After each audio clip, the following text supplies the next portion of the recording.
Salut les filles, c'est moi Chalet. Aujourd'hui j'ai une nouvelle vidéo spéciale Whole30. Moi je l'ai nommée en fait 30, 30 entier, whole, 30. You like it? You like it? Mais je vais vous expliquer ce programme d'alimentation et les résultats que j'avais remarqué pendant ces 30 jours. Maintenant, ça fait une semaine depuis que j'ai fini le programme et j'ai trop hâte de vous présenter mes résultats. Je regarde de temps en temps mon iPad pour tous les infos. Je vais être sûre que je vous dise un peu tous. D'abord, je veux expliquer un tout petit peu le programme pour les gens qui ne connaissent pas. Qu'est-ce que c'est le Whole30? Ok, I'm just gonna read it, sorry. Le Whole30 est un programme alimentation qui veut changer votre vie en 30 jours. C'est pratiquement un remise à zéro ou un détox qui a pour but de vous aider à éradiquer les mauvaises habitudes et des envies. Voilà, le but est de vous aider à modifier votre relation avec la nourriture et arrêtant de manger certains groupes d'aliments qui sont connus pour causer des déséquilibrés et des sensibilités. Pendant les 30 jours, voici les choses qui sont interdites. Les produits laitiers, les légumineuses, les céréales, le gluten et c'est-à-dire aussi les haricots, pas les haricots verts, mais tous les autres haricots. Alors, on mange quoi en fait? C'est franchement un programme qui est fait pour les omnivores. Alors, ce qu'on mange, c'est plutôt les viandes, les œufs, les légumes, les fruits et les noix. Voilà. Les noix sauf les caoutchoucs. Yeah, I think that's right. Caoutchouc? Cacahuètes? I forget which one is which. That's okay. Voilà, moi j'ai décidé de faire ce programme avec mon copain qui est en fait végétarien, ça je vais parler un peu plus tard, mais on a décidé de suivre ce programme. En fait, il a commencé avant moi parce que moi j'étais à Dublin et il a décidé de commencer et moi je suis rentrée, il a déjà commencé, moi je me suis dit pourquoi pas, c'est mieux de faire ensemble, c'est bien d'avoir quelqu'un qui te soutient, c'est beaucoup plus facile de faire ce programme avec quelqu'un d'autre. Alors, on a décidé de le faire et c'est une expérience incroyable. Quand j'ai commencé ce programme, je me suis dit, ouais, je peux perdre des poids. C'est vraiment ma mentalité. C'était la perte des poids. Mais en fait, c'est pas du tout un régime en fait. C'est un changement, un détox, un reset pour l'alimentation, pour le corps, un peu pour tout. Moi je disais, si ça vous intéresse, je vous invite de lire ce livre. Ça c'est la version en anglais, comme je suis américaine, mais c'est écrit aussi en français. Le livre c'est très important parce que il a toutes les informations, mais aussi la philosophie du programme. Parce que c'est pas juste un torture pendant 30 jours. Il y a des raisons qui sont bien expliquées, bien détaillées dans ce livre. Et il y a aussi les FAQ et des recettes en fait qui sont très sympas à faire. Les soupes, les plats, voilà. Mais aujourd'hui, comme c'est un petit bilan de ce programme pour moi, je voudrais vous parler de 5 choses que j'avais appris, 5 résultats que j'avais eu pendant ce programme de Whole30. Première chose, ma silhouette a changé. La première question que les gens me demandent, voyant que j'avais fait ce programme, c'est est-ce que tu as perdu des poids? Et j'aime pas forcément cette question parce qu'en fait, moi j'ai perdu que 2 livres, environ 1 kg.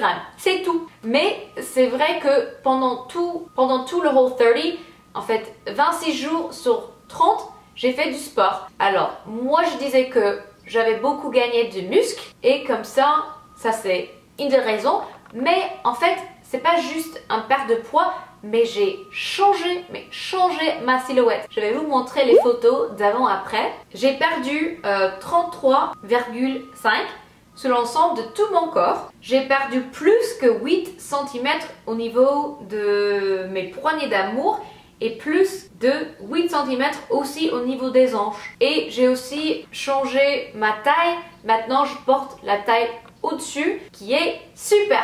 Mais je veux vous dire, moi j'ai fait ce programme comme je disais avec mon copain Jerry et en fait Louis il a perdu 8 kg.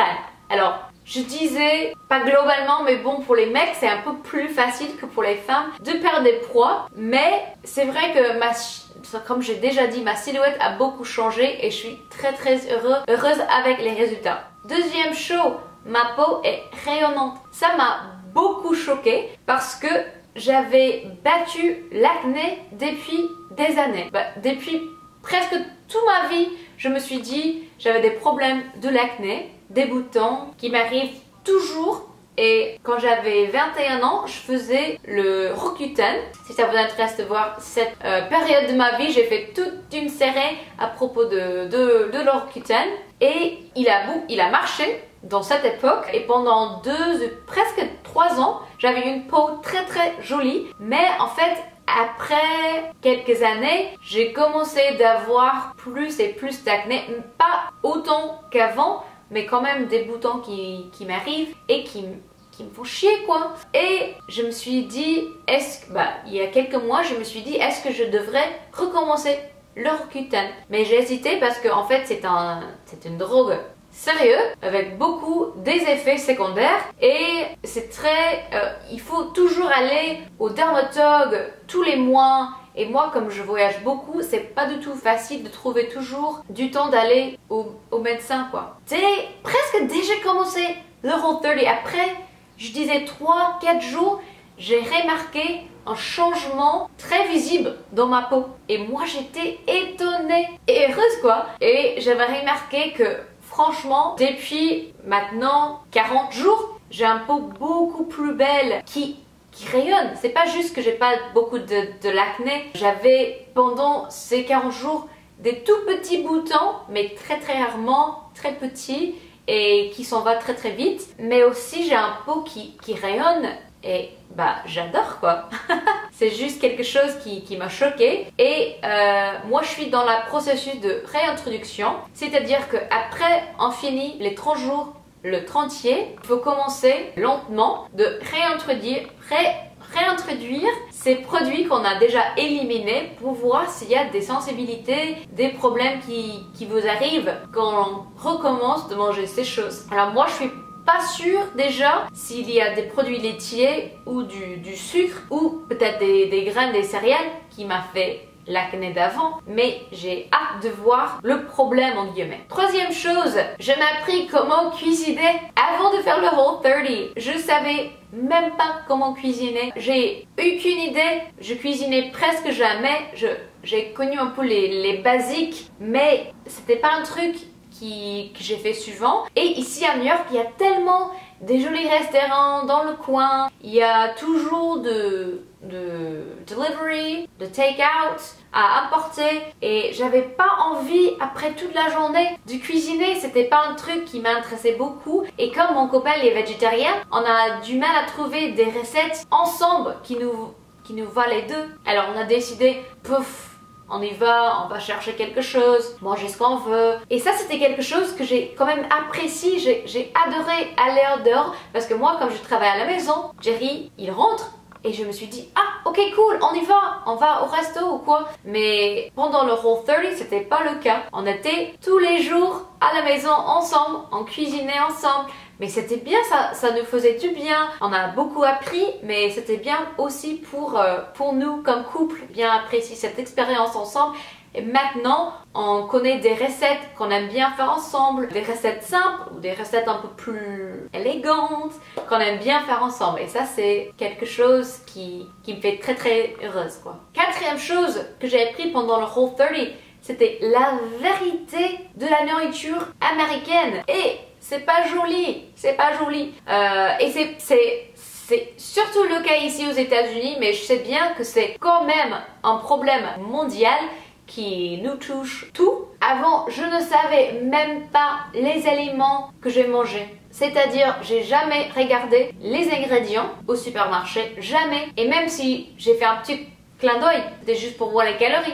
Mais c'est très important de voir les ingrédients, les additifs, surtout le sucre, le sel MSG et aussi de temps en temps le soja qui est mis dans tous nos produits. Il y a du sucre dans les choses que je savais même pas, dans la sauce marinara, dans le mayonnaise, dans tout. Et c'est énorme combien de sucre j'ai mangé par jour et je savais même pas. Et ce qui m'a choqué, c'était de vraiment apprendre pourquoi c'est comme ça. Parce que c'est l'industrie de food ici aux États-Unis, et un peu mondial quand même, qui nous fait addicts au sucre et du sel et de tout pour nous faire addicts, pour qu'on continue d'acheter des choses et ça c'est d'où vient beaucoup de nos problèmes. C'est énorme. Tout ça, c'est-à-dire que maintenant, je regarde tous les étiquettes et je veux voir toujours, je veux être conscient de tout ce que je mange, la qualité et surtout les additifs dans les choses que je mange.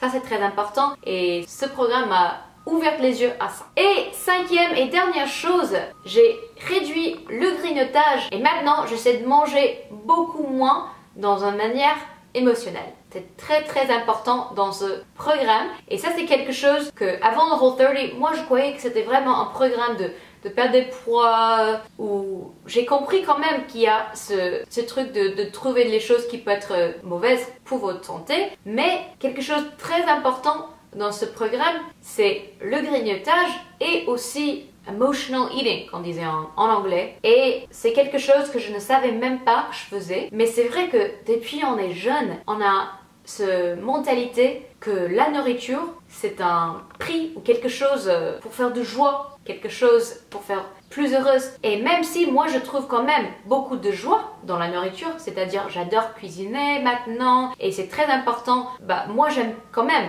essayer de nouvelles choses et de trouver quand même de joie dans la nourriture. C'est pas juste quelque chose pour nous faire vivre quoi. Mais il y a un problème pour moi quand même que j'ai trouvé des moyens de manger pas très bons pour moi. Et c'est-à-dire que si j'avais une journée chiante, j'avais mangé beaucoup et des choses dégueulasses, des choses avec beaucoup de sucre, beaucoup de vin, des choses qui sont pas bonnes pour la santé. Et après, je me sens culpable. Alors, ça me fait aussi pas très heureuse. Et puis, c'est un cycle en fait. Un cycle de manger mal et puis sentir mal et... Voilà, Ce que j'avais appris avec Whole30, il y a d'autres moyens de nous faire heureuses. Moi maintenant, je prends un bain, ou j'écoute un podcast que j'aime bien, ou je regarde une émission de télévision que j'adore, je lis un livre, et c'est-à-dire que j'essaie de changer mes habitudes autour de la nourriture. Et ça, c'était très difficile, c'est un cycle très difficile à changer, mais quelque chose que le Whole30 m'a beaucoup compris. Et en plus que ça, c'est pas à dire que je vais jamais manger maintenant du chocolat. Mais maintenant, quand je vois du chocolat, j'essaie de décider si c'est vraiment ce que je veux bien. Et si vraiment quelque chose que je veux et si ça me fait du bien, ou c'est quelque chose qui me fait du mal. C'est un peu difficile à expliquer, mais ce que j'aime bien, c'est que ce sujet, c'est très détaillé dans le livre. Alors si ça vous intéresse, je vous invite, comme j'ai déjà dit, d'acheter ce livre. Il y a beaucoup d'informations. Et maintenant, j'ai commencé deux livres. Le deuxième, troisième, je crois, je sais pas, livre de créateur de Whole30, Melissa Hardway. Et celui Food Freedom Forever, c'est le après Whole30. Et maintenant, ça parle de les décisions qu'on fait, le fait qu'on est libre comme des êtres humains de manger ce qu'on veut, mais juste d'y penser, on a tous les choix. C'est un peu détaillé, mais bon, j'espère que vous comprenez un peu mieux cette idée de emotional eating et comment ça c'est lié à le Whole30. Avec le Whole30, j'ai aussi réduit le grignotage. Ça c'était un truc très important aussi dans le Whole30. C'est de manger quand même pas des gros repas, mais c'est important de manger les repas qui rassasient et de manger quand même des gros plats qui sont 3 fois par jour. Et comme ça, on peut éviter le grignotage pendant la journée. Voilà, ça c'est les 5 choses que j'ai appris grâce à le Whole30, le 30e. Si ça vous intéresse, je vais vous donner les liens aux autres vidéos dont j'avais fait sur le Whole30 et les vidéos que ma copine Harmony a fait aussi sur le Whole30. Elle parle beaucoup mieux français que moi, comme elle est francophone, mais quand même j'espère que vous avez bien apprécié cette vidéo. N'hésitez pas à abonner à cette chaîne si vous n'êtes pas déjà abonné. Gros bisous et à la prochaine. Mwah. Bye.